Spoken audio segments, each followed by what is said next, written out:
Occasionally, I'm asked by the international media about the speed and discrepancy between the casualty figures issued by Hamas and those issued by the State of Israel. And the obvious reason is this. Hamas and its supposed health ministry can make up figures. They don't have to go through any process of checking. They have no regulation. They have no limits. And they know that whatever number they send out will be repeated by the press. This is what happened with Israel's alleged bombing of the Al-Ahli Baptist Hospital in Gaza, where Hamas immediately said that there were at least 500 Palestinian civilians killed. That became the headline in the New York Times and other international media outlets. None of this was true. Israel did not bomb a hospital. There was a Palestine Islamic Jihad rocket that fell short. It didn't hit the hospital either. It hit in the parking lot. And the casualty figures were grossly inflated by Hamas. No one had to check. Israel, meanwhile, had to go and look at all the films. They had to check whether Israeli forces were firing that vicinity at the time.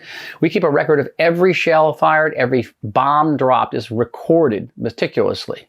And we have cameras on Gaza all the time, so we see where the rockets are going and whether a rocket has fallen. We knew this. So Israel is a Western, civilized, democratic society. We can't make up statistics, and we have to be responsible.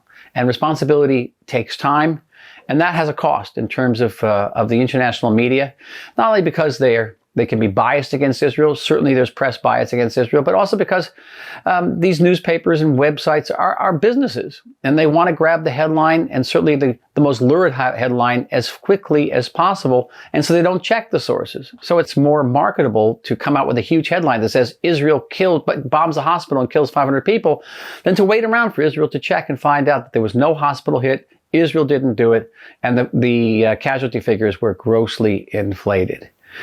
There's another discrepancy, and that is the number of hostages that Hamas has taken of Israelis, and that number has gone up. Seems like every other day there's more hostages we're learning about. The reason for this is simple. We don't know. Hamas has provided no list of hostages. It is not letting the Red Cross visit the hostages.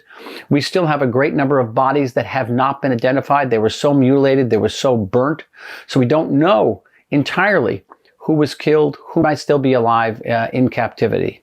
That is the reason for that discrepancy. But I think it's very important as this war continues, every time Hamas issues a statement about casualties, to take that statement with a very big grain of salt, and also note that when Hamas and its health ministry say 300 Palestinians have been killed in an Israeli strike, they include the terrorists with those deaths. For all anybody knows, all 300 were terrorists. If you want to see more of Ambassador Michael Oren, click on the links up above. Be sure to subscribe, and if you want to ask a question for the ambassador to answer, comment down below.